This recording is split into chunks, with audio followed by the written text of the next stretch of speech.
자, 그러면 이분은 리처드 린젠 교수님이신데 이분은 세계적인 과학 석학입니다. 기후과학 석학. 그런데 이분이 이렇게 말씀하셨어요.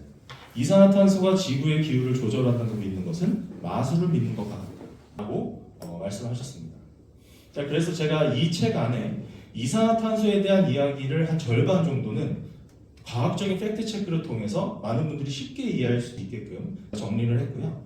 그 다음에 태양광 풍력이 무엇이 문제인가에 대해서 말씀드리고, 그 다음에 과연 기후재난과 해수면상 등이 팩트인가, 그런가 그렇지 않는가에 대해서 데이터와 함께 말씀드리는 챕터가 있고, 그 다음에 전기차, 배터리 시장, 마지막으로 북극곰의 삶의 터전을 과연 인간이 배출한 이산화탄소 때문에 빙하가 녹고 있고 그걸로 인해서 북극곰들의 삶의 터전을 잃고 있는 것인가 그렇지 않은가에 대해서 팩트 체크를 해드리는 총 5가지의 챕터로 이렇게 이어진 책이라고 보시면 되겠습니다. 그리고 기후과학을 어렵고 복잡하게 일부러 만들어내는 사람들이 있어요.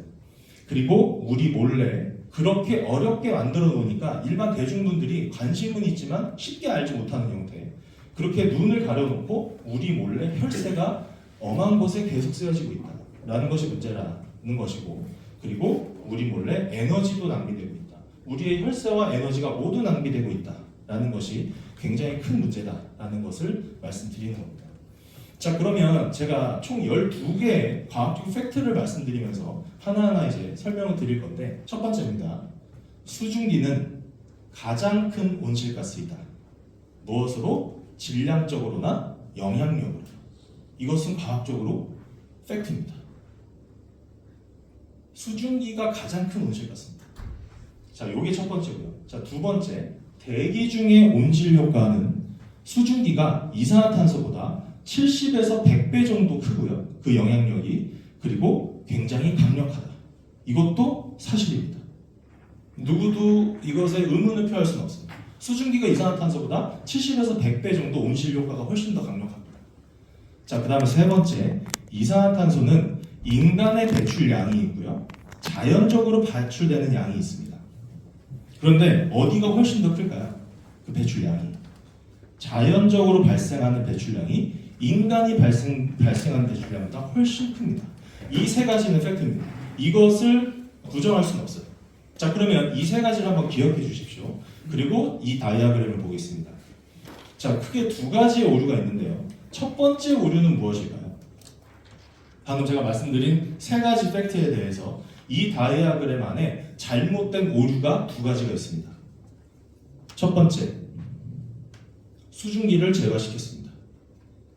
자, 온실가스 기체별 비율인데 가장 강력한 온실 효과가 있는 수증기를 이 다이아그램에서 뺐어요. 그러니까 어떻게 돼요? 이산화탄소의 배출로 인한 영향력이 큰 것처럼 보이죠. 눈을 가려놓고 속이는 겁니다. 자, 그러면 수증기를 넣으면 어떻게 될까요? 다이아그램이 이렇게 됩니다. 온실가스 기체별 비율이 수증기가 약 95%, 이산화탄소가 약 3.62%, 기타가 1.38%. 물론 연구마다 조금씩 다른데 평균적으로 이 정도 수치라고 생각하시면 됩니다. 수증기를 포함하면 이렇게 돼요. 자, 그러면 이제 두 번째 오류가 있습니다. 두 번째 오류는 뭘까요? 두 번째. 자, 여기 보시면 자연적 배출 이산화탄소를 뭐라고 했어요? 카본 다이옥사이드. 이건 인간의 배출이고요. 이게 자연적인데 deforestation. 벌목하는 것만 여기다 넣었어요.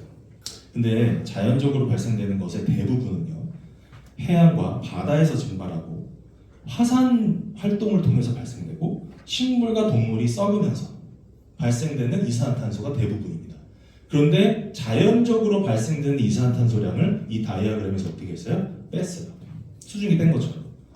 그러면 이 해양, 화산, 식물, 동물 등의 모든 이산화탄소 배출량까지 다 넣으면 이렇게 다이아그램이 바뀝니다. 자연적 배출이 약 96.6%, 인간의 배출이 약 3.4%. 자, 그래서 아까 전에 제가 바로잡은 첫 번째, 두 번째 오류를 다 넣고 다이아그램을 만들면요, 이렇게 됩니다. 전체 온실가스는 대기 중에 약 1%에서 2% 수준인데 그 중에 대부분은 수증기고요. 인간이 발생한 이산화탄소 내 양은 요 점 하나만큼이다. 자, 그러면 전 세계인들이 발생하는 이산화탄소를 다 줄여서 탄소 중립 100%를 했다고 칩시다. 이 점 하나 없앴는데 과연 기후에 어떤 효과를 줄 수 있을까? 그리고 이 점 하나만큼 발생되는 인간의 이산화탄소 배출량이 과연 지구의 기온을 움직이고 있는 것인가? 라고 말할 수 있는가? 전혀 과학적이지 않다는 겁니다. 실제로 팩트체크 된 적이 없어요. 인간이 배출한 이산화탄소로 인해서 지구 기온이 움직인다라는 것은 과학적으로 증명된 적도 없고 말이 되지 않습니다. 자, 그래서 실제로 우리가 이렇게 표현을 합니다. 연간 인류 전체가 배출하는 이산화탄소는 지구 대기 중에 약 0.0001%, 100만 분의 1 수준입니다. 100만 개로 블락을 짜서 이 블락 하나 정도가 인류 전체가 발생시키는 이산화탄소량과 비슷합니다. 우리가 자동차를 모으고 공장을 돌리고 우리가 발생하는 모든 이산화탄소량이 이렇게 극미량이다 라는 겁니다.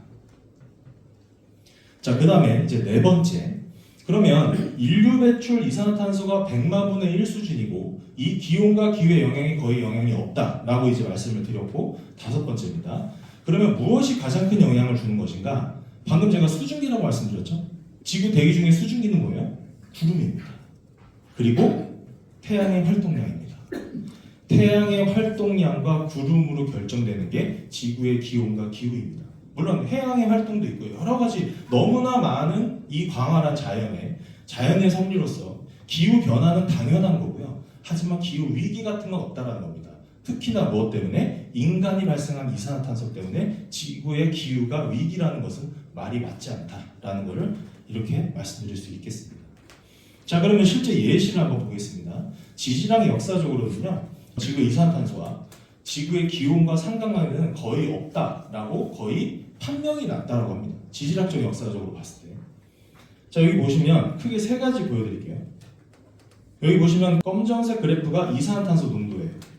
지난 6억 년 전부터 지구의 대기 중의 이산화탄소 농도입니다. 빙액 연구를 통해서 발생된 이제 지질학에서 나오는 그 데이터인데, 그 다음에 이 회색 라인이 평균 지구 기온입니다. 자, 여기 보시면 이산화탄소 농도가 어마어마하죠? 그런데 지구 기온은 어때요? 거의 변화가 없네요. 자, 그리고 여기 이산화탄소량은 줄어들고 있는데 온도는 어떤가요? 올라가고 있네요. 그 다음에 여기 이산화탄소량 똑같이 줄어들고 있는데 지구 기온은 올라가고 있습니다. 자, 그런데 이산화탄소로 인해서 지구 기온이 올라간다고 주장하는 사람들은 그 상관관계가 조금은 일치되는 구간들도 있어요. 그런 구간만 딱 보여주고 이산화탄소가 지구의 기온에 영향을 준다라고 계속해서 선전선동하는 겁니다. 이 전체 그래프를 보지 않아요. 그리고 이 전체 그래프를 어떻게 안 보게 하는지도 제가 2부에서 설명드리겠습니다. 그렇게 데이터를 조작하고 편집하고 은폐하는 작업을 하는 곳이 어디였다? UNIPCC였습니다. 그것이 완벽하게 잘못됐다라고 판단해서 미국 행정부가 탈퇴한 겁니다. 그 데이터들이 과하게 쏠려 있는 곳이 또 여섯 번째 보고서였고요. 자, 그러면 이제 이산화탄소에 대한 당연한 이야기를 한 가지 또 하겠습니다. 이산화탄소는 무엇의 먹이일까요? 이 식물들의 먹이죠. 우리 다 알아요. 우리 초등학교 때부터 배웁니다. 자, 그러면 모든 식물이 먹는 이산화탄소를 왜 우리가 없애려고 하는 것인가에 대한 관점과, 자, 두 번째는 이산화탄소량이 계속 증가하니까 그 먹이가 많아졌잖아요, 식물 입장에서. 그래서 실제로 전례 없는 지구의 녹화가 진행 중입니다. 이건 위성 사진으로 다 연구 결과 나온 거예요. 위성 데이터입니다.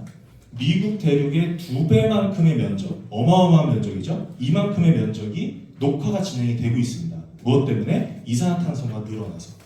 식물들이 먹을 이산화탄소가 공기 중에 많은 거예요.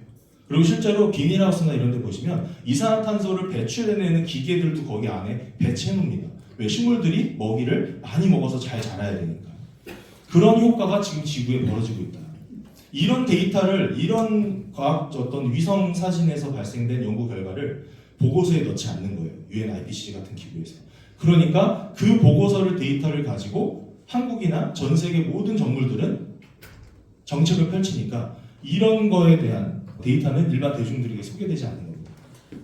자, 그 다음에 두 번째, 이산화탄소가 많아지면요, 물론 식물도 잘 자라지만 두 번째, 물의 효율도 늘어납니다. 자, 이게 무슨 말이냐? 자, 증산작용이 뭐냐? 이산화탄소를 마실 때 이 기공을 열어야 하죠, 식물이. 그럴 때 이 안에, 식물 안에 있는 수분도 같이 증발이 돼요. 문을 여니까. 그래서 실제로 사막 같은 데서는 이 기공을 못 열어요. 물을 계속 갖고 있어야 되니까. 자, 그런데 이산화탄소 농도가 높아지면 무슨 일이 발생해요? 기공을 짧게 열어도 많은 이산화탄소가 한 번에 들어오니까 기공을 짧게 열어도 되고 아니면 덜 열어도 됩니다. 그래서 증산작용이 떨어져요. 이산화탄소가 높아지면.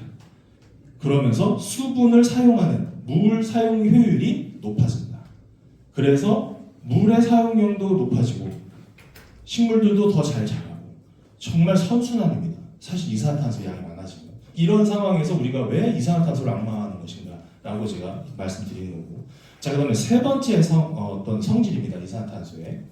자, CO2는 온실가스긴 합니다. 열을 흡수하니까요. 자, 에너지 흡수 파장이 그런데 매우 좁아요. 수증기랑 다릅니다.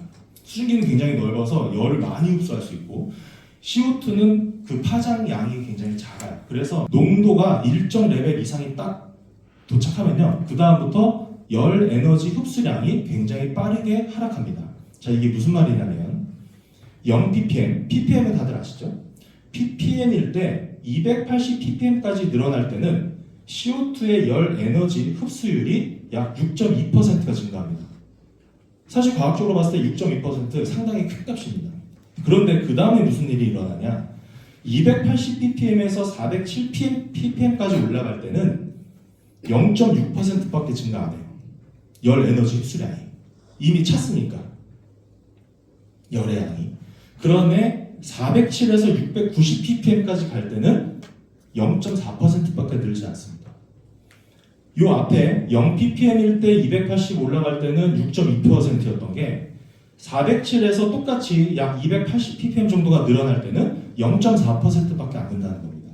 그래서 실제로 어느 정도의 ppm의 그 수치에 도달하면 그 이후부터 온실 효과에 대한 열 흡수 양 자체가 굉장히 급격하게 떨어진다. 그래서 크게 걱정하지 않아도 되는데 전 세계가 홀들갑니다 라는 겁니다. 이것이 세 번째 이산화탄소의 성질이었습니다.